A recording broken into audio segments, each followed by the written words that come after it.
Un rassemblement dans le calme, sur le parvis flambant neuf d'un établissement toujours en chantier, le lycée Melchior Garret. 2 bâtiments pour 2 ambiances. L'un est en réhabilitation jusqu'à la fin de l'année. L'autre héberge donc personnel et élèves dans des conditions dégradées. Depuis la semaine dernière, en plus des problèmes habituels, se sont rajoutés des problèmes très urgents à régler. Il n'y a plus d'électricité au 4e étage du lycée, ce qui entraîne un problème lié au climat. L'air est irrespirable pour les élèves comme pour les personnels.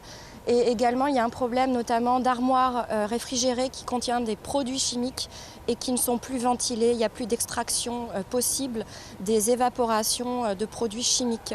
Et ça concerne le 3e et le 4e étage. Il y a aussi la station d'épuration qui ne fait quasiment plus de brassage. Un des agents, tous les jours, est obligé de mettre des produits et nous le remercions parce que sans ça, on n'aurait plus de brassage possible au niveau de la station d'épuration, ça mettrait nos vies en danger. Et il y a également un problème d'évacuation dans les cuisines collectives.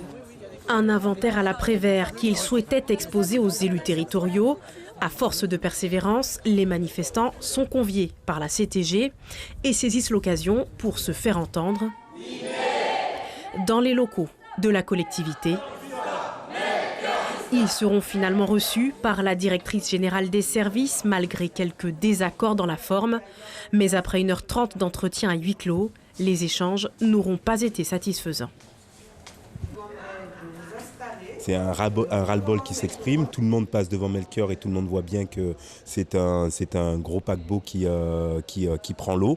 Hein, on le compare au Titanic, mais c'est une image qui est éculée, qui est vraie. On nous parle de l'horizon 2021-22 pour le début des travaux du lycée Melchior. C'est-à-dire qu'on rentrerait dans le lycée Garret à partir de la rentrée 2020, septembre 2020. Et il y aurait le planning de prévision du chantier de Melchior qui se ferait là pendant 1 an et ensuite les travaux qui commenceraient. Donc en fait, on nous demande comme d'habitude de patienter. Pour l'heure, le droit de retrait est donc reconduit, mais la CTG a annoncé qu'une délégation serait envoyée demain au lycée Melchior Garret. Suivez l'info sur Guyana Première, télé, radio et internet.